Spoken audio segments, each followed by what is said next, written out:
are you really sure you've done this? Because we're seeing things that have got all the classic hallmarks of a hack. Welcome to Sense of Identity, the first in Beyond Encryption's podcasts. I sat down today with Ian McKenna to talk about music, technology, UK and global, and a whole lot more. I hope you enjoy. Ian, thank you very much for agreeing to be part of our blog. We've been really keen to talk to the flamboyant and big personalities of the industry. It's fair to say that you are definitely amongst those. So thank you for agreeing to participate. When I was trying to think of the questions I wanted to ask you, I had more than I could possibly have rammed into a 20 or 30 minute blog. So I've picked out my favourites just because I'm just intrigued to get under the skin of some of the personalities in the industries we touch. So firstly, when we chatted years ago, one of the things that really interested me was prior to, maybe blended even in with the start of your financial services career, I know you had a very colourful career in the music industry. I wonder if you'd be prepared to share a little bit more about that. I suppose I have to fess up to, yes, I misspent much of my teenage years in parts of the East End and up and down the M1 with various bands. It's kind of one of them, and I was fortunate, very fortunate, to be around when certain quite special things happened. Yeah. But of course, the thing is about being there when history is made, you don't actually realise it. You're just in the studio. Some of those names are extraordinary, weren't they? I mean, when you've talked about, I know you're still in contact, you're still rubbing shoulders with the rich and famous. I know, don't go too far with that one, but yeah, give us a flavour of what you were doing then. You were managing? Well, all sorts. I started off loading in gear in and out of the back of vans. Like a secret groupie. Roadie, basically. Moving 3 tons of gear every night with a couple of people. And then we had one occasion when, it's like bands in the late 70s, everyone trying to get record deals, etc. And there was one occasion when a guy called Dave D came over, who was then the head of Warner's, which made him literally one of the most important people in the industry. And somebody was wanted to look after it. It was, the job was make sure he gets what he wants when he wants it. And I kind of did that. We got, met up the next day to go off and do the gig wherever I was, and I was suddenly told, no, you're not picking up gear anymore. Your job is just taking care of business and, personal management, if you like. And then, there was various things, as I say, for example, I was checking into a hotel in Huntington Beach, California. This was just before COVID. And this particular place, one of the really nice things about it is they have a rack of vinyl. And just sort of literally in the front of this rack, the idea is you just pick up a couple of albums and take them with you for you to listen to. Oh, cool. And the very first one in the pile was Joan Jett's first solo album, which for me was like, oh wow, that's a bit cool. I sat in on hours and hours of the recording of that at the Who studio, Ramport, in Thessaly Road, Battersea. And it was, with Cook and Jones from the Sex Pistols, who were on bass and drums. Some of the other people that I worked with were working on it, and it was just like, you don't realise when you're in it. It's just and I suppose another one where I really was fortunate. Again, we're sitting in on hours and hours and hours of a little song called Video Killed the Radio Star, which it was kind of one of those things. Everyone knew it was going to be huge. There was never a question that it was going to be a hit. But the hours and hours and hours of recording that went into that. So... And did you, I think you mentioned that you actually ended up in being involved with the management of some of those, some talent at that time as well, did you? It was more personal management. Right, You know, I wasn't doing the deals. It was really just making sure all the things were happening the right way at the right time, as best you could. Yeah, you know. yeah. And then it's one of those things that it's kind of in your blood. And every time, I mean, I remember vividly the point at which I decided to set up my first, we didn't call them IFAs in those days, but, you know, what people would now call an IFA.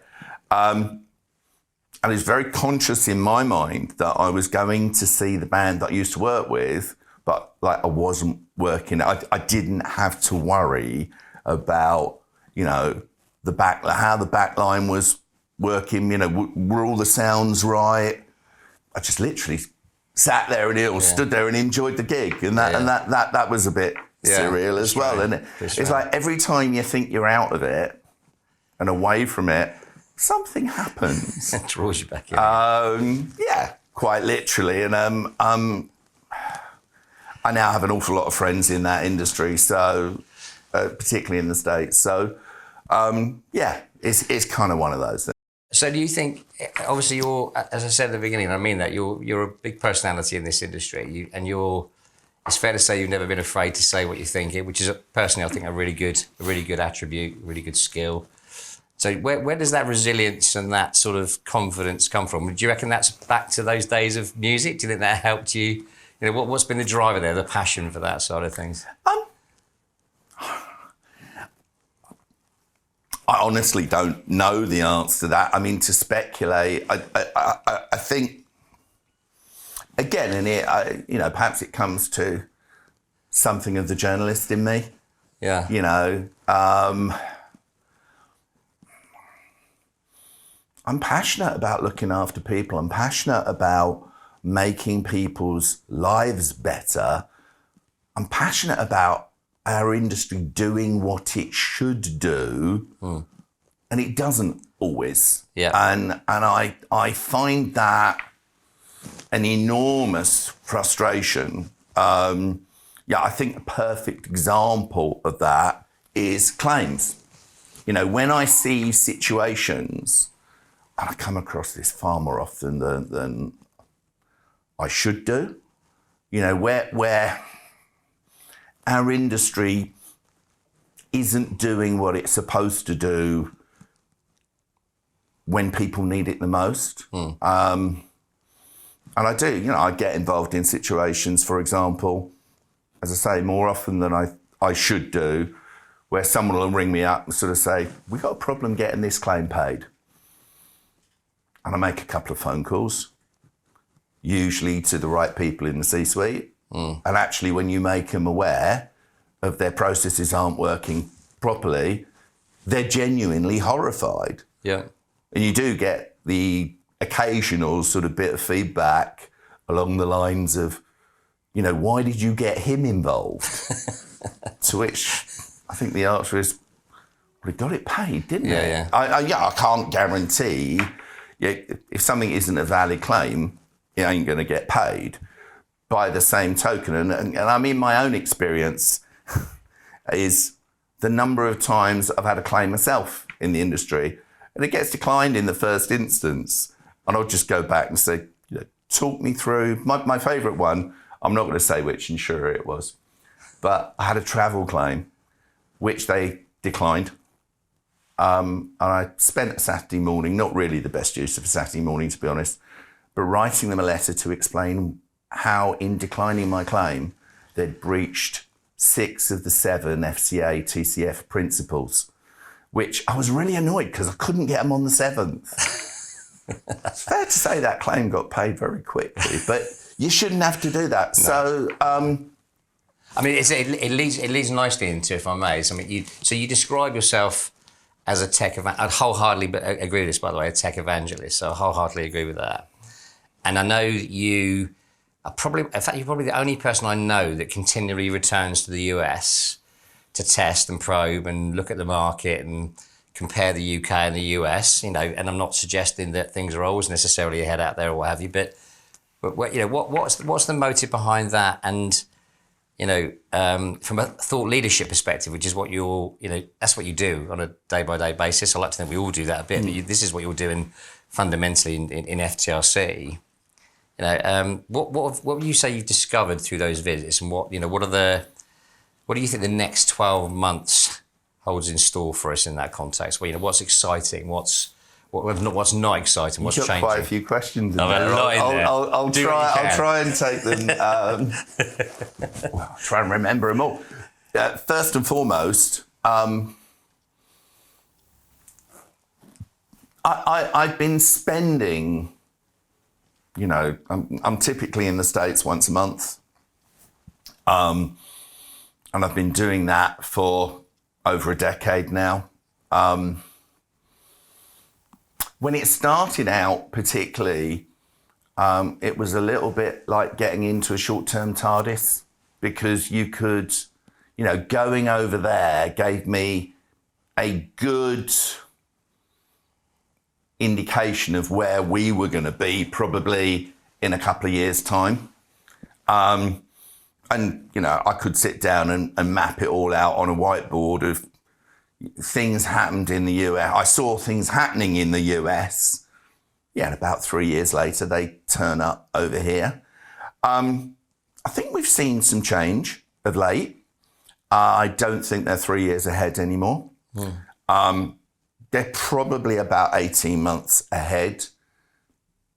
And other jurisdictions, in which I would include the UK, but not just the UK, Australia's another good example, are catching up. People frequently say that the US long-term savings market, financial advice markets, very different to the UK. My view on that one is they haven't done their homework properly. Right. Actually, if you look at it, there are differences. Average amount of client assets is higher. But when you look at it,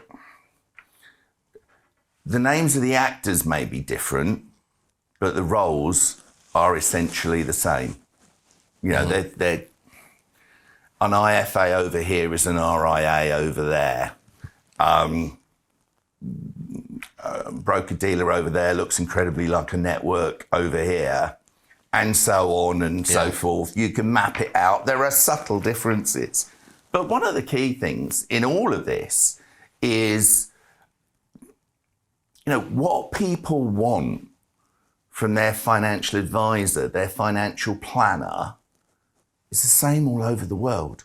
At the end of the day, what people want to do is protect their families and plan for their future. We're all human, I guess. And there are only so many variations on the tax breaks. Again, if you look at the products, you either pay tax on the way in or it's tax exempt.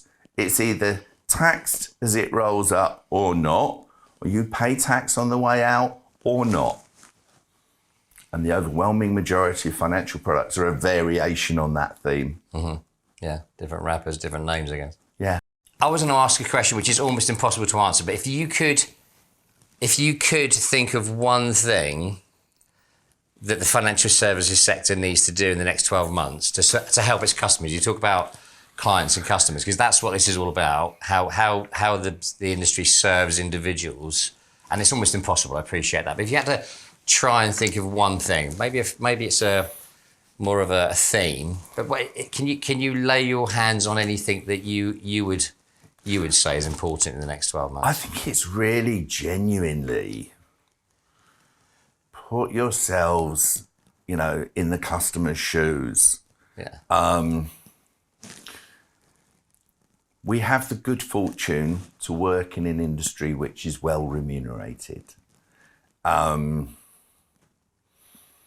People work hard, and people are passionate. I mean, I think it's, one thing that's important to say is, I'm not going to say we've got rid of all the cowboys in our industry, but over the last 30 plus years of being a regulated industry, it's changed, isn't it? Hugely. I think the really bad people there are easier places to do it where there's less regulatory focus. And at the same time, I mean, one thing I'm seeing, and I find it incredibly refreshing. I mean, we get very involved in the protection world these days. Protection Guru is a big part of our business. And we're engaging with a new breed, a younger breed of financial advisor, protection advisor. And they see helping people protect their families as a vocation. They are not sales driven in the way that a lot of people were. Yeah. Even the way their message has changed, isn't it?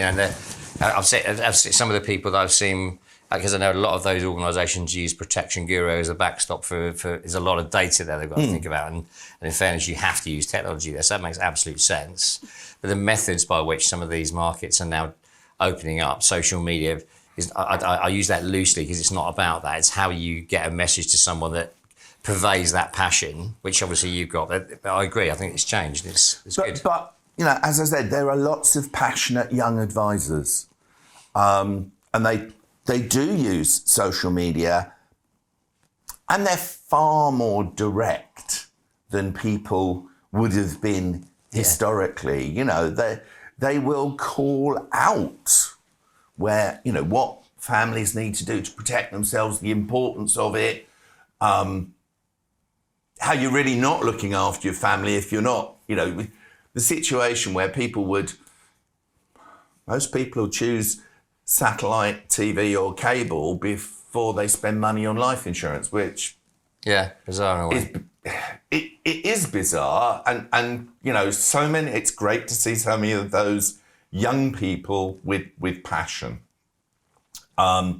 So I think the manufacturing side of the industry, if you like, needs to learn that producing products for the younger generation, for emerging customers, is not a matter of delivering what their parents want over a mobile device. And I see that far too often. People have to stop living in an echo chamber where they're agreeing with themselves and get out and understand what it's like, especially as we're heading into really difficult times. And COVID was bad, but if you look at what's on the horizon now, it has the potential to be really uncomfortable. Yeah. And it's interesting when you talk about those mediums and the methods of communication. I always cite my mum when I'm talking about technology. My mum's not a technologist by any means, and my motive for getting an iPad and an iPhone for mum was actually COVID and FaceTime. It wasn't anything to do with it. But, and my mum-in-law, my other mum, they've both become very proficient at using iPads, and that's the world we're living in, even for the older generations. But, I can see a lot of change going on there. I know that's something you counsel a lot. Just slightly moving into another area, which slightly selfishly, I guess, on the cyber stuff. So this podcast is airing in October. So, and I was made aware actually by you guys about the fact that that's cybersecurity month in the US. So an interesting one. Tell us a little bit about the FTRC initiative and what you're doing around that topic, because it seems to be something that keeps, I'm glad, but is floating to the top of the pile a bit more these days. It's so important. We're actually going to have our own cybersecurity month in the UK in October. We've just written for the Personal Finance Society and the Chartered Insurance Institute a best practice guide on cybersecurity. I'll be honest, it's the number one thing that keeps me awake at night. And as a business, what one has to recognise is there's one group of people that never scrimp on their technology. It's cyber criminals. They have the absolute best toys and they'll spend money on them because they get it back, sadly, many times over. And, you know, that ransomware, identity substitution, fraud, it's the list is endless. And I think anybody that isn't constantly vigilant, there is a phrase in the cybersecurity world, you will know well, there are two types of businesses: those that know they've been hacked, and the rest, who just it's happened but they don't know it. No way. I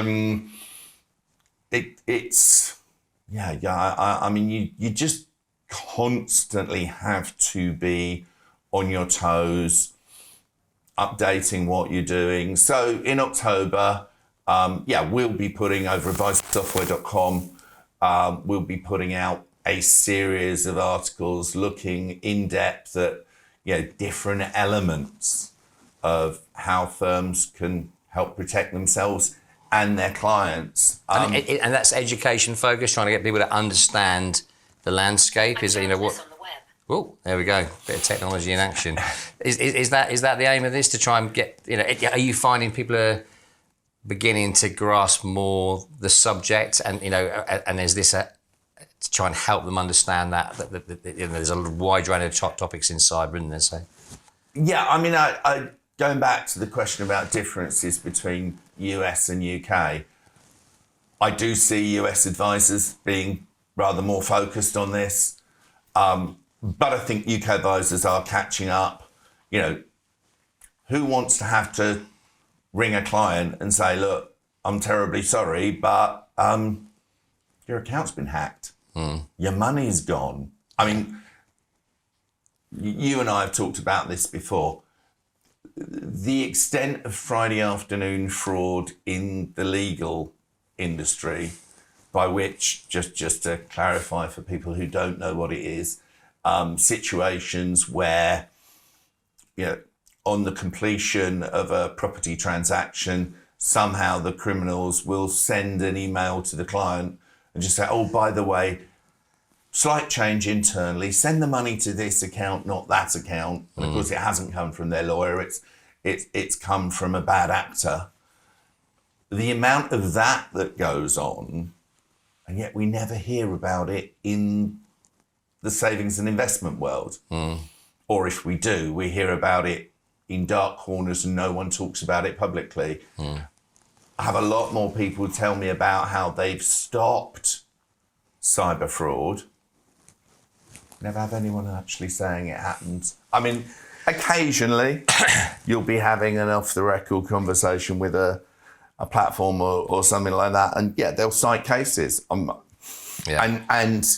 of the things, these organisations put good processes in place, which may be inconvenient, but which is more inconvenient?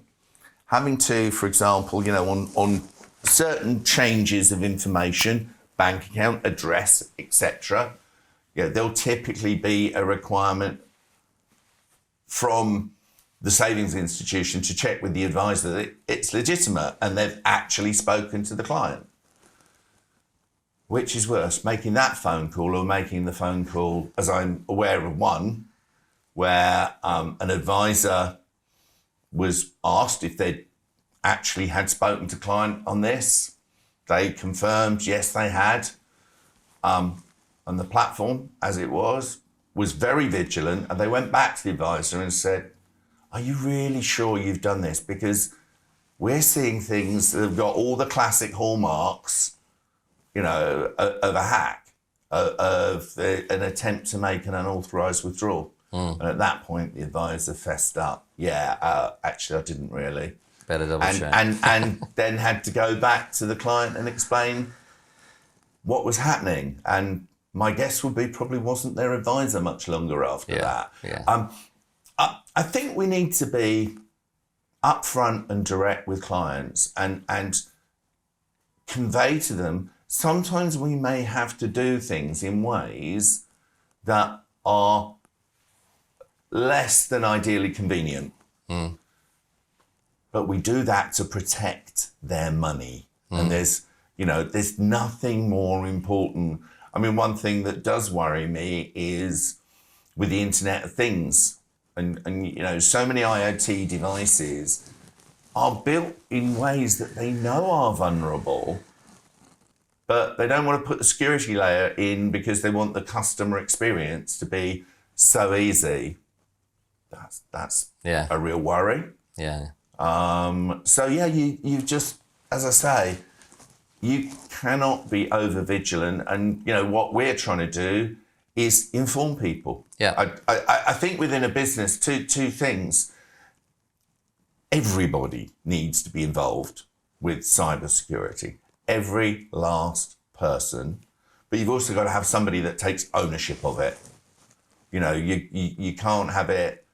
I can't have a situation where people think, oh, they're responsible for that, not me. Someone's got to own it. And the last thing to lay on top of that is cybersecurity isn't just digital. It's physical as well. Education, absolutely. Are you operating a clean desk policy? I remember you telling me a tale about that without, again, using names. I think, do you want to just really quickly, because it was fascinating, the example I think you gave me, the cleaner, wasn't it? There are two that spring to mind on that one. Yeah, I talked to an advisor who went into their office one evening and they found their cleaner reading some files. Said cleaner was someone who English wasn't their first language. And the excuse given was that they were trying to improve their English while having a good read through a client file. And remember, client file fact find isn't everything you need to know to commit wholesale, identity substitution, fraud, attack. I mean, who's interested in going after the banks when you can go after what someone's got on their platform? The numbers are that much bigger. I understand that. Cleaner left the next day. The other one is, which is a favourite of mine, is, again, true story, and I'm not going to say which life office it was, but there was one CEO who one evening went round his entire building picking up every laptop that had just been left on the desk. And to get them back, they got in the morning and found a little note from the CEO saying, I found your laptop on your desk, wanted to put it away for safekeeping. Come and collect it from me in my office, please. It says everything. It says everything. These are things, let's face it, we probably don't think about them as much as we should do. You and I last night were at the National Cyber Security Awards, and there was no password on the Wi-Fi, which beggars belief in a way, but it was full of the police and people from the MOD and GDHQ, and I didn't. It's bizarre. It was hilarious, really.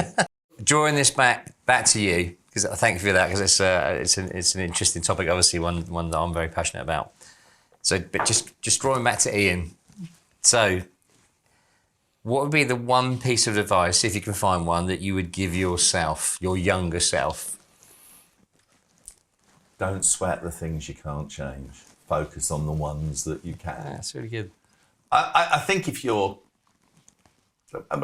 dedicated, if you're passionate, you can change a lot, but recognise what the stuff is that you can't change that, and don't waste energy in that way. Yeah, no, that's a good one. That's a really good one. And I think, finally, if I may, are you willing to tell us something that not everyone will know about you? Keep it clean. Well, you don't have to keep it. Actually, no, don't keep it. No. I will. Yeah, I'm a bit of a geek when it comes to transport. I'm fascinated by the way cities evolve. So, believe it or not, there's some great tours that the London Transport Museum do of both disused tube stations or disused bits of tube stations, and it can be quite fascinating wandering around, sort of walking down tunnels that people have not regularly used on a daily basis for 30, 40 years. So yeah, I'm a little bit of a geek about going around derelict tube stations and the like. And the other one I was given a little sneaky bit of information about. There's a particular, your favourite West End show, I think, was someone mentioned, was some of your... my favourite West End show is Rent. Rent. I've seen it on 3 continents. Yeah, I'm a geek about that. Yeah, fantastic. Whenever there's a production around, I'll find my way there, even if it's across the Atlantic. You're a lucky man to be able to do it. Ian, thanks so much. Really, really appreciate it. It's been a pleasure. I hope everyone is getting to know the bit more of the real Ian. Thanks again. Cheers, man.